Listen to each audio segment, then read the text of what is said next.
ക്ഷമ ബൈബിൾ ക്വിസിലേക്ക് എല്ലാവർക്കും സ്വാഗതം. അപ്പോസ്തലനായ പൗലോസ് റോമർക്ക് എഴുതിയ ലേഖനം അധ്യായം 14 ബൈബിൾ ക്വിസ്. സംശയ വിചാരങ്ങളെ വിധിക്കാതെ ചേർത്ത് കൊള്ളേണ്ടതാരെ? വിശ്വാസത്തിൽ ബലഹീനനായവനെ.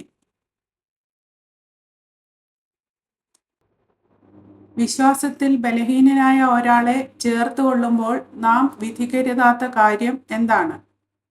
അവന്റെ സംശയ വിചാരങ്ങളെ. ഒരുവൻ എന്ത് തിന്നാമെന്ന് വിശ്വസിക്കുന്നു. എല്ലാം തിന്നാമെന്ന് വിശ്വസിക്കുന്നു. സസ്യാദികളെ തിന്നുന്നവൻ ആര്? ബലഹീനൻ.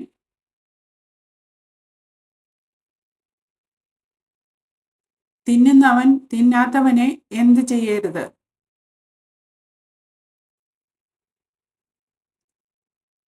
ധിക്കരിക്കരുത്.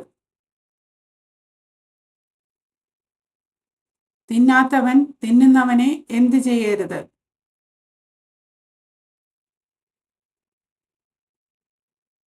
വിധിക്കരുത്. തിന്നാത്തവൻ തിന്നുന്നവനെ വിധിക്കരുത്. എന്തുകൊണ്ട്? ദൈവം അവനെ കൈക്കൊണ്ടിരിക്കുന്നതിനാൽ. തിന്നുന്നവനും തിന്നാത്തവനും നിൽക്കുന്നതും വീഴുന്നതും ആർക്കാണ്? സ്വന്തം യജമാനന്. ഒരുവൻ ഒരു ദിവസത്തേക്കാൾ എന്തിനെ മാനിക്കുന്നു? മറ്റൊരു ദിവസത്തെ. വേറൊരുവൻ ഏത് ദിവസത്തെ മാനിക്കുന്നു?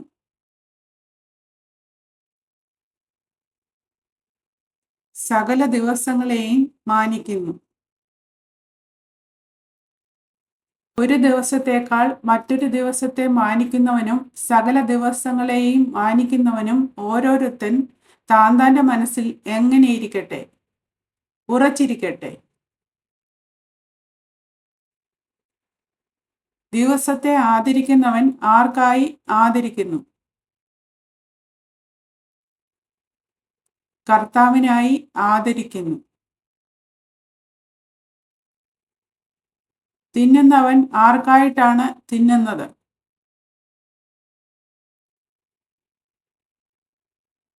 കർത്താവിനായി തിന്നുന്നു. തിന്നുന്നവൻ കർത്താവിനായി തിന്നുകയും അവൻ എന്ത് ചെയ്യുകയും ചെയ്യുന്നു? ദൈവത്തെ സ്തുതിക്കുകയും ചെയ്യുന്നു. തിന്നാത്തവൻ ആർക്കാണ് തിന്നാതിരിക്കുന്നത്?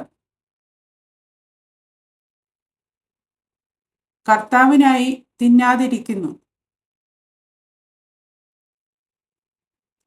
തിന്നാത്തവൻ കർത്താവിനായി തിന്നാതിരിക്കുകയും അവനെ എന്ത് ചെയ്യുകയും ചെയ്യുന്നു? ദൈവത്തെ സ്തുതിക്കുകയും ചെയ്യുന്നു.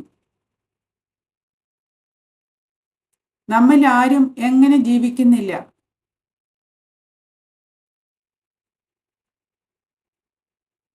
തനിക്കായി തന്നെ ജീവിക്കുന്നില്ല. ആരും ആർക്കായി മരിക്കുന്നില്ല.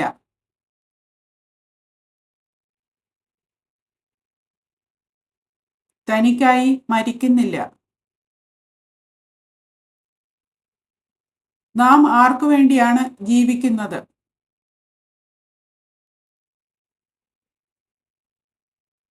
കർത്താവിനായി ജീവിക്കുന്നു.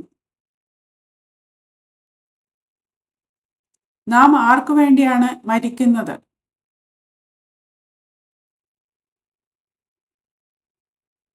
കർത്താവിനായി മരിക്കുന്നു. ജീവിക്കുന്നുവെങ്കിലും മരിക്കുന്നുവെങ്കിലും നാം ആർക്കുള്ളവരാണ്? കർത്താവിനുള്ളവർ ആണ്. എന്തിനായാണ് ക്രിസ്തു മരിക്കുകയും ഉയർക്കുകയും ചെയ്തത്?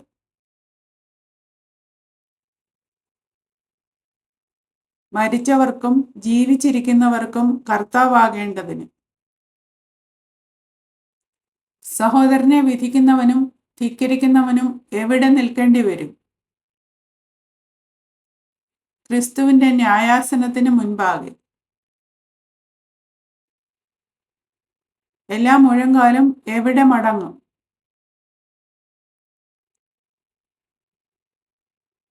ദൈവത്തിന്റെ മുൻപിൽ. നമ്മൾ ഓരോരുത്തൻ ദൈവത്തോട് കണക്ക് ബോധിപ്പിക്കേണ്ടി വരുന്നത് കൊണ്ട് എന്ത് ചെയ്യരുത്? നാം അന്യോന്യം വിധിക്കരുത്. സഹോദരനെ നാം എന്ത് ചെയ്യരുത്?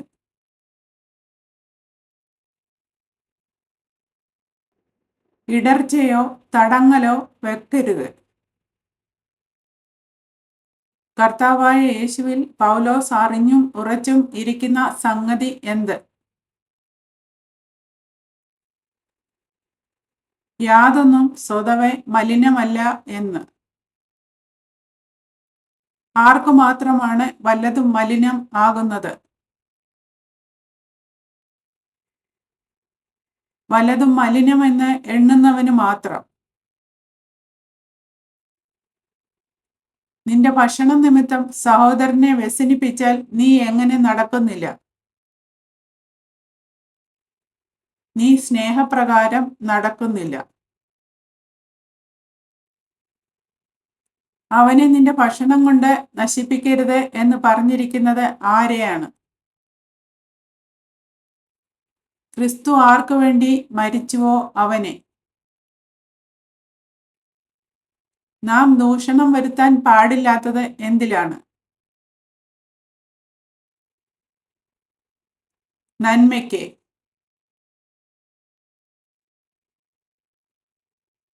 ദൈവരാജ്യം എന്തല്ല?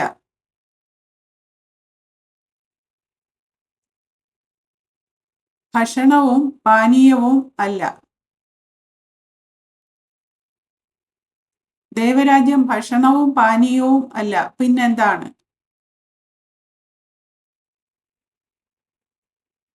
നീതിയും സമാധാനവും പരിശുദ്ധാത്മാവിൽ സന്തോഷവും. ക്രിസ്തുവിനെ സേവിക്കുന്നവനെ കുറിച്ച് പറഞ്ഞിരിക്കുന്നത് എന്താണ്?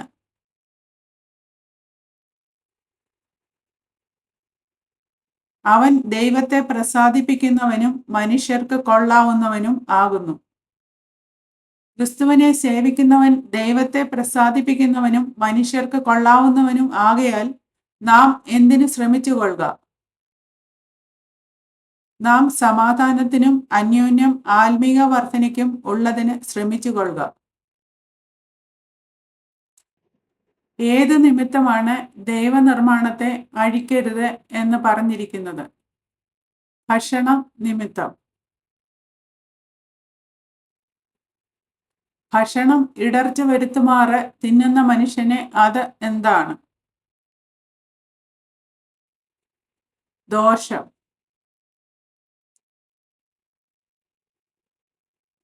താൻ സ്വീകരിക്കുന്നതിൽ തന്നെത്താൻ വിധിക്കാത്തവൻ ആരാണ്? ഭാഗ്യവാൻ.